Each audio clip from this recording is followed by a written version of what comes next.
galera, aqui é Lê Garcia começando mais um vídeo pra vocês. Lado de fora de sua mochila. Número 8. Buraco no palito do pirulito. Existe uma teoria que diz que o buraco que se encontra na lateral do palito do pirulito serviria para que, caso alguém engula o palito, não morresse sufocado, pois ainda teria um buraco que permitiria a passagem de ar. Teorias à parte, esse buraquinho na lateral do palito do pirulito serve na verdade para não deixar o doce escapar. Quando é colocado o palito no doce, ele preenche esse buraco que acaba segurando o doce para que ele não escorregue. Também existem os fabricantes que usam esse buraco para transformar o palito em um apito. Bem criativo, um doce e um brinquedo. Número 7. Pompom na touca. Você é do tipo de pessoa que, quando está muito frio, gosta de usar touca na cabeça? Você já reparou que a maioria das toucas possui um pompom fofinho no topo? Aposto que achou que aquilo fosse só para decorar, não é?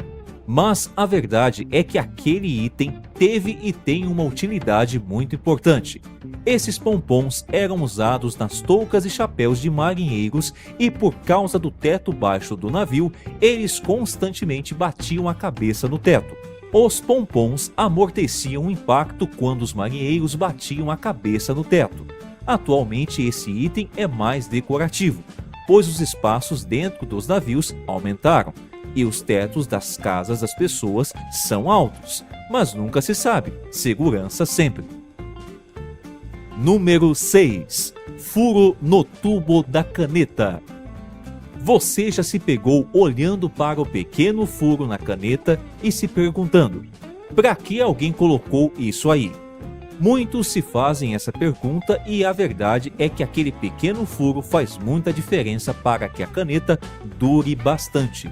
Podemos dizer que aquele furinho é pura física, pois ele serve para regular a pressão de dentro da caneta e dessa forma evitar que ela estoure. Muitas canetas acabam estourando quando estão em prédios muito altos ou dentro do avião, por causa da pressão. Então, se sua caneta não estourou, saiba que é graças a esse buraquinho que antes era considerado inútil. Número 5. Furo na tampa da caneta. Já que estamos falando de caneta, não podemos deixar de falar do furo que se encontra na tampa da caneta. Alguns dizem que sem o furo, a caneta ficaria presa na tampa. E existe certa verdade nessa teoria, pois com o furo a pressão diminui. Contudo, a verdadeira utilidade é para que as pessoas não se asfixiem. Eu te explico. Algumas pessoas, ou grande parte da humanidade, gosta de morder a tampa da caneta, por mais que ela não seja feita para isso. As pessoas acabam mastigando e, sem querer, pode acontecer o infeliz acidente de alguém vir a engolir. Esse buraco vai permitir que o ar circule até que a pessoa possa ser devidamente atendida e socorrida. Com tantas pessoas mastigando a tampa da caneta, esse buraquinho é um salva-vidas. Número 4. Listras no copo descartável americano. Mesmo sendo americano, esse copo é vendido no mundo todo. Diferente dos copos descartáveis convencionais, o copo descartável americano possui poucas listras.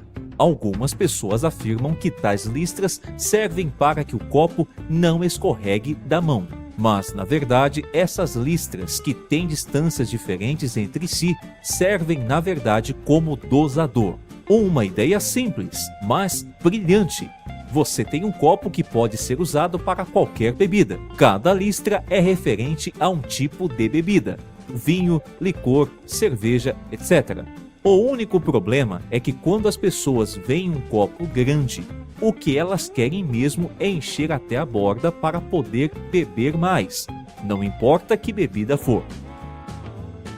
Número 3. Tênis pendurado nos fios de eletricidade. Você provavelmente já deve ter visto algum ou alguns tênis pendurados nos fios de eletricidade por aí, não é? Já parou para pensar que aqueles tênis podem ter um significado maior do que um simples ato de vandalismo? Sim, senhores. Em alguns lugares do mundo, ter um par de tênis pendurado no fio tem um significado mais profundo. Por exemplo, na Austrália, quando um jovem perde a virgindade, eles jogam os tênis no fio para simbolizar o feito. Na Espanha, quando você ver sapatos pendurados nos fios, significa que existe um acordo entre a polícia e uma máfia naquele território. Em alguns lugares do mundo, os tênis são considerados grafites aéreos e também podem delimitar os limites dos territórios de uma gangue. Número 2. Os dois botões na descarga. Você já se deparou com aquela descarga que possui dois botões dentro de um círculo para dar a descarga? Já se perguntou para que serve dois botões se o resultado final é o mesmo? Bom, na verdade o resultado não é o mesmo. Os botões estão ali para nivelar a quantidade de água que sai ao dar a descarga. A ideia é que o botão menor é para quando se faz o número 1, por necessitar de uma quantidade menor de água, já o botão maior é para quando fizer o número 2, já que a quantidade de água a sair tende a ser maior. Uma forma criativa e pouco divulgada para economizar água, mas que funciona. Número 1. Rebite nos bolsos da calça jeans. Mais do que estilo ou moda, os rebites estão ali por uma questão de segurança. Um pouco de história. Na época quando a calça jeans foi inventada, muitas das pessoas que as usavam eram operários, que utilizavam os bolsos para guardar ferramentas. O problema era que, com o peso das ferramentas, as costuras acabavam se soltando. Daí veio a solução. Os rebites nas pontas das costuras para reforçar a costura para que ela não se solte. Eles ajudam a preservar a costura dos bolsos caso fiquem muito pesados. Hoje em dia, os rebites ainda possuem essa mesma utilidade, contudo, eles são mais valorizados como